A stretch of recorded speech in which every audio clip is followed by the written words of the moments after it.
Tata memorial cancer hospital Mumbai.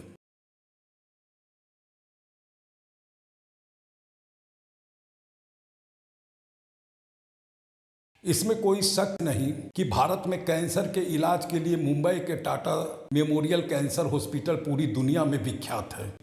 इसकी गिनती cancer के बड़े अस्पतालों के रूप में दुनिया भर में होती है।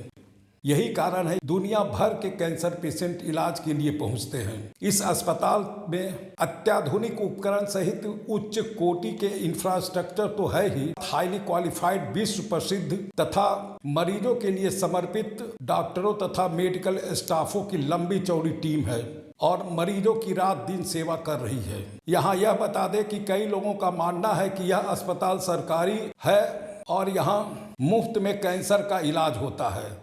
तो यहाँ स्पष्ट कर दे कि यह अस्पताल न तो सरकारी है और न ही पूरी तरह से मुफ्त इलाज होता है। यह अस्पताल टाटा के ट्रस्ट द्वारा संचालित है और ट्रस्ट के द्वारा ही गरीब मरीजों को आर्थिक मदद दी जाती है। इस अस्पताल की खासियत यह है कि यहाँ अमीर और गरीब दोनों तरह के मरीजों के इलाज की अलग अलग व्यवस्था है। अमीर पेशेंट के लिए प्राइवेट वार्ड है तो गरीब पेशेंट के लिए जनरल वार्ड है। हाँ, इतना जरूर है कि गरीब तथा जनरल वार्ड के पेशेंट के लिए ट्रस्ट द्वारा तथा दूसरे एनजीओ के द्वारा बहुत सारी आर्थिक मदद दी जाती है, जबकि प्राइवेट वार्ड के पेशेंट के लिए किसी भी तरह की आर्थिक मदद नहीं दी जाती है। नमस्कार, मैं हूं doctor Deepak Prakash. Hindi health care channel में आपका स्वागत है। देश के श्रेष्ठ अस्पतालों की श्रृंखला में आज हम टाटा मेमोरियल कैंसर हॉस्पिटल की चर्चा करने जा रहे हैं। ऐसे यह बता दें कि यह वीडियो थोड़ा लंबा हो जाएगा, फिर भी गुजारिश है कि इसे पूरा देखें, क्योंकि इसमें हम बताएंगे कि अस्पताल के लिए यातायात के कौन कौन से साधन है, ऑनलाइन और ऑफलाइन रजिस्ट्रेशन कैसे करें, इलाज के लिए कितने तरह की फाइलें बनती है, प्राइवेट तथा जनरल वार्ड में क्या अंतर है। इतना ही नहीं, इस बात की भी चर्चा करेंगे कि गरीब मरीजों के लिए आर्थिक मदद कहां कहां से मिल सकती है, इसके लिए कौन कौन से डॉक्यूमेंट्स की ज़रूरत होती है, अस्पताल के आसपास रहने तथा खाने पीने के लिए कहां अच्छी और किफ़ायती व्यवस्था हो सकती है। तो आइए अब एक एक कर सभी की चर्चा करते हैं और एक व्यवहारिक बात की चर्चा करना चाहेंगे। यदि आपको कैंसर है तो आपको इस कटु सत्य को स्वीकारना होगा। इसको लेकर बेचैन रहने तथा रात दिन रोने कलपने से कोई फायदा नहीं होगा। इससे आपका ही नहीं पूरे परिवार का मनोबल टूटेगा। तो आप पूछेंगे कि इसके लिए आपको क्या करना होगा। तो मैं एक डॉक्टर होने के नाते बताना चाहूँगा कि आपको घबराहट, चिंता, फिक्र को छोड़कर को इस बात पर फोकस करना होगा कि अच्छा से अच्छा इलाज कहाँ होगा, कैसे होगा, ताकि जल्द से जल्द इस रोग से छुटकारा पाया जा सके। न कि रात दिन यह सोचते रहना होगा कि मुझे कैंसर है, मुझे कैंसर है, अब क्या होगा, मेरे बाल बच्चे को क्या होगा, मेरे परिवार का क्या होगा। इन सारी बातों को सोचना बंद करें, हिम्मत रखें और अपना आत्मबल बढ़ाएं। यहाँ परिवार का भी दायित्व होता है, उन्हें भी हिम्मत और सूझबूझ से काम लेना होगा और मरीज को हिम्मत बढ़ाने में मदद करनी होगी। अब सबसे पहले बात करते हैं कि कैंसर के इलाज की। तो मैं यहाँ बताना चाहूँगा कि अब पहले वाली स्थिति नहीं रही, अब स्थिति एकदम बदल गई है। अब तो किसी भी तरह का और किसी भी अंग में कैंसर हो, सबका इलाज हो रहा है और मरीज ठीक भी हो रहे हैं और अपना सामान्य जीवन भी जी रहे हैं। इतना ही नहीं, अपना कारोबार और परिवार का दायित्व तथा जिम्मेदारियां भी बड़े आराम से निभा रहे हैं। जहाँ तक बात है आर्थिक मदद की, तो यहाँ मैं बताना चाहता हूँ कि कैंसर के बहुत सारे ऐसे अस्पताल हैं जहाँ मुफ्त में इलाज होता है। प्राइवेट अस्पताल में गरीब कैंसर मरीजों को कई तरह से रियायत दी जाती है। अब सबसे पहले बात करते हैं सरकार द्वारा दी जाने वाली सहायता की। केंद्र सरकार तथा राज्य सरकार की ओर से ऐसे मरीजों को कई तरह की आर्थिक मदद दी जाती है। केंद्र सरकार की ओर से आयुष्मान भारत जैसी भी योजना है, इससे भी गरीब मरीजों को काफ़ी राहत मिलती है और मरीज को इसमें 5 लाख तक का फ्री इलाज इससे होता है। राज्य स्तर पर मुख्यमंत्री चिकित्सा अनुदान राहत कोष के साथ साथ क्षेत्र के एमपी तथा एमएलए फंड में भी चिकित्सीय अनुदान देने जैसी व्यवस्था है। इसके अतिरिक्त जिस कैंसर अस्पताल में आप इलाज करा रहे हो तो कैंपस के अंदर या आसपास कई तरह के स्वयंसेवी संस्थाएं होती हैं जो गरीब मरीजों को आर्थिक मदद करती है। यदि आप इलाज के लिए टीएमएच जा रहे हैं तो आपका यह निर्णय एकदम सही है कि आपने दुनिया के सर्वश्रेष्ठ अस्पतालों में से एक का चुनाव किया है। अब आपको मेरा सुझाव है जिसे आपको मानना चाहिए ताकि किसी भी तरह की कोई परेशानी न हो।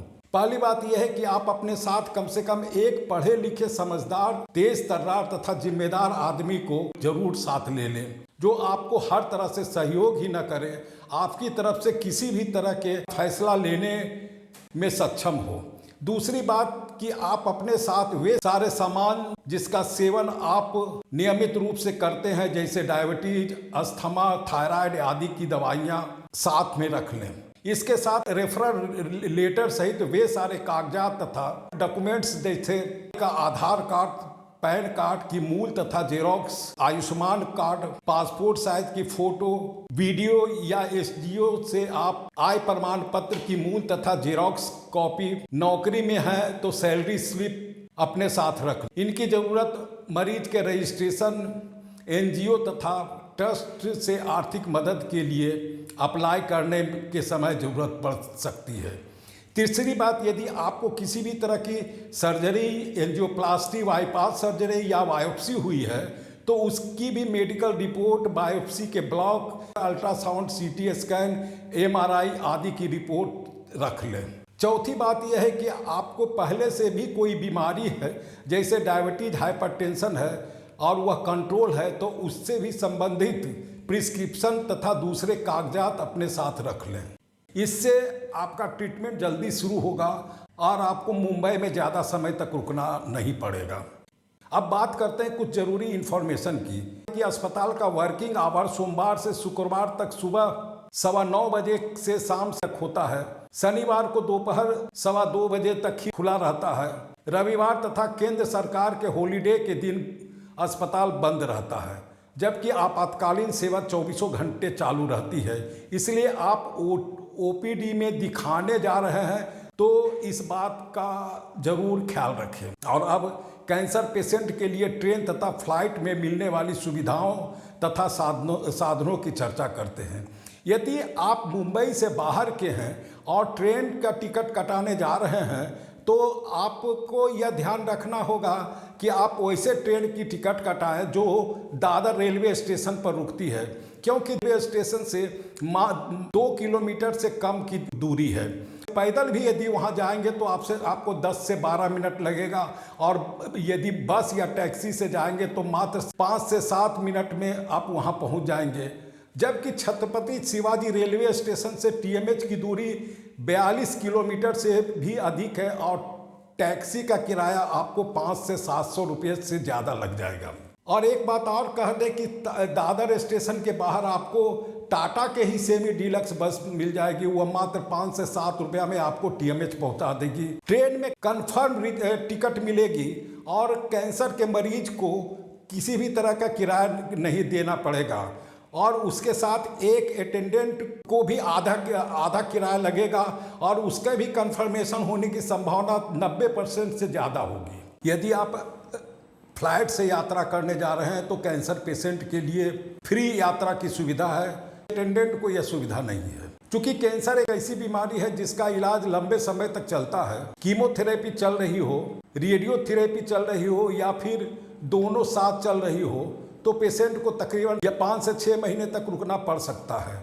मरीज इतने समय तक अस्पताल में तो भर्ती रहेगा ही नहीं, अतः रिकवरी के बाद पेशेंट को डिस्चार्ज कर दिया जाता है और सप्ताह 2 सप्ताह या महीना 2 महीना पर फॉलो के लिए बुलाया जाता है। मुंबई से 1000-2000 किलोमीटर दूर रहने वालों के लिए इतना संभव नहीं है कि वह घर लौट जाए और वहां से सप्ताह 2 सप्ताह में जाए। तो ऐसी स्थिति में मरीज को अस्पताल के आसपास में रहने की जरूरत पड़ती है।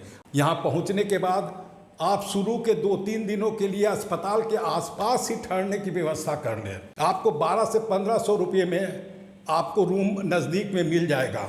उसके बाद आपका ट्रीटमेंट जब शुरू हो जाएगा तो आप अस्पताल से किसी भी दिशा में 8 से 10 किलोमीटर दूर चले जाएंगे तो आपको 2,500 से 3,000 रुपये महीने पर आपको फ्लैट मिल जाएगा। आपको वहाँ किचन का सामान, गैस आदि भी किराए पर मिल जाएगा, जिससे आप खुद भी खाना बना सकते हैं। ऐसी स्थिति में मरीज को अस्पताल आने जाने के लिए टीएमएच, स्थानीय शासन तथा राज्य सरकार की ओर से कई तरह की सुविधाएं दी गई है। जैसे मुंबई के सभी लोकल ट्रेन से कैंसर पेशेंट के लिए अलग से बोगी होती है, जिसमें पेशेंट के साथ एक अटेंडेंट फ्री में ट्रेवल कर सकता है। चेंबूर, बडाला तथा जैकोब सर्किल यानी महालक्ष्मी से टीएमएच के लिए मोनो रेल चलती है, जिसमें भी कैंसर पेशेंट तथा एक अटेंडेंट के साथ फ्री में यात्रा कर सकता है। बस की बात करें तो टीएमएच की ओर से कई सेमी डीलक्स तथा एसी बसें भाईवाड़ा, हॉफकिन, केईएम हॉस्पिटल तथा वाडिया हॉस्पिटल से टीएमएच के लिए चलती है, जिसमें कैंसर पेशेंट तथा एक अटेंडेंट को मुफ्त में यात्रा कर सकते हैं। अब बात करते हैं रजिस्ट्रेशन की। यहाँ सभी मरीजों को पहले रजिस्ट्रेशन कराना पड़ता है। रजिस्ट्रेशन 2 तरह से होता है, ऑनलाइन तथा ऑफलाइन। हॉस्पिटल के वेबसाइट से रजिस्ट्रेशन यदि करते हैं तो उसे ऑनलाइन रजिस्ट्रेशन कहते हैं। यही काम जब अस्पताल के काउंटर से करते हैं तो उसे ऑफलाइन रजिस्ट्रेशन कहते हैं। ऑनलाइन रजिस्ट्रेशन करने के बाद एक कोड जनरेट होता है, जिसे पिन, टिकट या टोकन कहा जाता है, जिसे ओपीडी के काउंटर पर देने के बाद मरीज की फाइल बनाई जाती है। दूसरी और ऑफलाइन रजिस्ट्रेशन के लिए अस्पताल के काउंटर नंबर 54 से रजिस्ट्रेशन फॉर्म लेकर उसे भरने के बाद मरीज के रेफरल लेटर के साथ सारी जांच रिपोर्ट की जेरॉक्स कॉपी अटैच कर ओपीडी के मेडिकल ऑफिसर के केबिन नंबर 53 में जमा करना होता है। ध्यान रहे कि रजिस्ट्रेशन फॉर्म के साथ जो स्मार्ट कार्ड दिया गया है उस पर मरीज की फ़ोटो सही जगह पर चिपकी। मेडिकल ऑफिसर के केबिन नंबर 53 से सारे डॉक्यूमेंट्स के वेरिफिकेशन होने के बाद आपको पिन नंबर दिया जाएगा, जिसे लेकर आपको काउंटर पर जाना होगा। वहां आपको एक फाइल दी जाएगी, वही मरीज के लिए फाइल होती है। इस फाइल को आपको हमेशा अपने पास रखनी होगी और जिस विभाग में दिखाना होगा तो इसी फाइल को जमा कर नंबर लगाया जाता है। फाइल बनने के बाद काउंटर नंबर 50 में डिजीज मैनेजमेंट ग्रुप के लोग आपको बताएंगे कि आगे आपको क्या करना है, कहाँ जाना है। यदि आप ऑनलाइन रजिस्ट्रेशन किए रहेंगे तो आप सीधे ओपीडी के काउंटर पर जाएंगे, पिन बताएंगे तो ऑफलाइन की तरह ही पूरी प्रक्रिया अपनाई जाएगी और आपको भी मरीज की फाइल दी जाएगी और उसी से मरीज का ट्रीटमेंट शुरू होगा। अब बात करते हैं कि इस अस्पताल में कितने तरह का वार्ड है। टाटा मेमोरियल हॉस्पिटल में 2 तरह के वार्ड हैं, प्राइवेट और जनरल वार्ड। दोनों की बिल्डिंग अलग अलग है। प्राइवेट वार्ड की बिल्डिंग का नाम है होमी भाभा बिल्डिंग तथा जनरल वार्ड की बिल्डिंग का नाम है golden jubilee building. Private ward में इलाज के लिए होमी भाभा बिल्डिंग में तथा जनरल वार्ड में इलाज के लिए गोल्डन जुबली बिल्डिंग में रजिस्ट्रेशन कराना होगा। दोनों का रजिस्ट्रेशन फॉर्म भी अलग अलग होता है। यहाँ एक बात और बता दें कि जनरल वार्ड की फाइल से आप प्राइवेट वार्ड में इलाज नहीं करा सकते हैं और प्राइवेट वार्ड की फाइल से जनरल वार्ड में इलाज नहीं करा सकते हैं। ऐसा भी नहीं होगा कि जब तक आपके पास पैसा है तब तक आप प्राइवेट वार्ड से इलाज कराएं और पैसा ख़त्म होने लगे तो जनरल वार्ड में शिफ्ट हो जाए। ऐसा होता नहीं है। अब बात करते हैं कि प्राइवेट तथा जनरल वार्ड में क्या अंतर है। जहाँ तक प्राइवेट वार्ड में इलाज महंगा होता है और पूरी तरह से पेई होता है। इसमें किसी भी तरह की सरकारी गैर सरकारी रियायत नहीं मिलती, न ही ट्रस्ट द्वारा ही रियायत मिलती है। जबकि जनरल वार्ड में इलाज सस्ता होता है क्योंकि कुल खर्च का 60 से 70% ट्रस्ट द्वारा माफ हो जाता है। इसके अतिरिक्त सरकारी गैर सरकारी रियायत मिलती है, सो अलग है। प्राइवेट तथा जनरल वार्ड में खर्चा में काफ़ी अंतर होता है। हर कोई कैंसर का इलाज अपने खर्च से नहीं करा सकता। मध्य तथा निम्न वर्गीय परिवारों के लिए तो और भी दिक्कत है, इसलिए पहले से तय कर लें कि कहाँ इलाज कराना है, क्योंकि रजिस्ट्रेशन के बाद वार्ड चेंज नहीं होता है।